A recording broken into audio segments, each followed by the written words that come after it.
شیشہ کشا اور محمد ہریہر کی حکومتوں کے زوال اور کمزوریوں نے مصری حکومت کو اس قدر ناتواں کر دیا تھا کہ آس پاس کے بادشاہوں میں حوصلے پیدا ہو رہے تھے کہ وہ مصر پر قبضہ کر لیں۔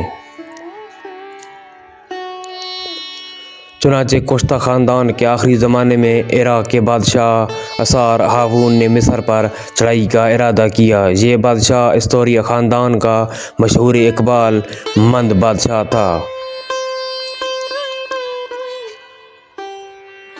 سن 675 میں اسار ہاون نے عراق سے بڑھ کر مصر کے شمال کی طرف حملہ کیا۔ اس وقت مصر پر حبشی خاندان کا بادشاہ تہارکا حکومت کرتا تھا، جس نے عراقی بادشاہ کا خوب مقابلہ کیا لیکن کامیاب نہ ہو سکا۔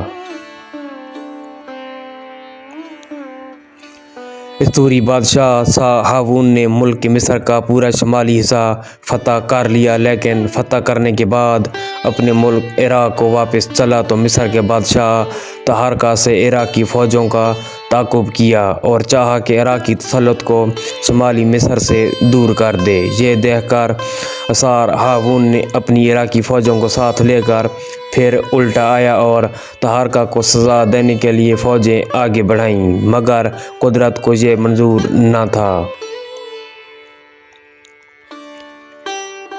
ہاون اپنی قوم کی فتح یابی کو اپنی آنکھ سے دیکھتا، یعنی وہ تہارکا پر حملہ کرنے کے لیے فوجیں لے کر کچھ ہی دور چلا تھا کہ موت کا پیغام آ گیا اور وہ راستے میں ہی مر گیا۔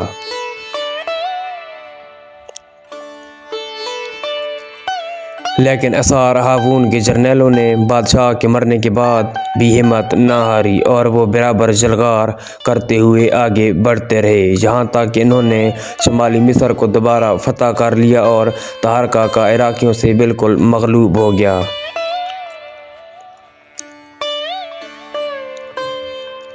پھر بھی تہارکا آرام سے نہ بیٹھا اور اس نے عراقی حکام کے خلاف مصریوں سے سازشیں کرنی شروع کیں تاکہ غیر مصری عراقیوں کو مصر سے نکال دیا جائے۔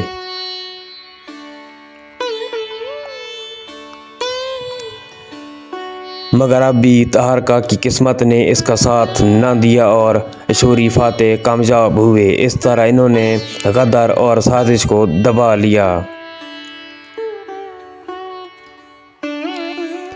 سن 263 میں تہارکا کے بھتیجے نے پھر اشوریوں کے خلاف بغاوت برپا کی، مگر اس وقت بغاوت کو بھی اشوریوں نے پوری کامیابی کے ساتھ دبا لیا، جس سے ظاہر ہوا کہ مصر والوں کی طاقت بہت کم ہو گئی تھی اور پھر عراقی اشوریوں نے مصریوں سے ان بغاوتوں کا بہت سخت بدلہ لیا۔ مصر کے پایہ تخت تھیپس کو بالکل تباہ کر کے اینٹ سے اینٹ بجا دی اور یہ مصر کا سب سے بڑا شاہراہ آفاق تاریخی شہر جو مصر کی عظمتوں کا مرکز تھا، ہمیشہ کے لیے مصر کی سرزمین سے نیست و نابود ہو گیا۔